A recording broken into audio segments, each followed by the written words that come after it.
стою на светофоре, чтобы перейти, да. И смотрите, обратите внимание, практически у всех машин включены дальние фары и ближние фары. Вот они включены практически у всех.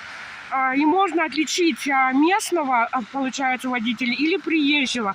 Например, в такси много очень, кто вот работает из стран ближнего зарубежья, они, когда только приезжают, включают обычно, ну, одни фары, то есть вот, не так, как местные, да. Вот так вот приходится ездить. Это утро 6 января, 10 утра. Вот, у них у всех включены и дальние, и ближние фары. Это делается для того, чтобы было видно машину. Вот. Вот такие вот морозы. И также машины зимой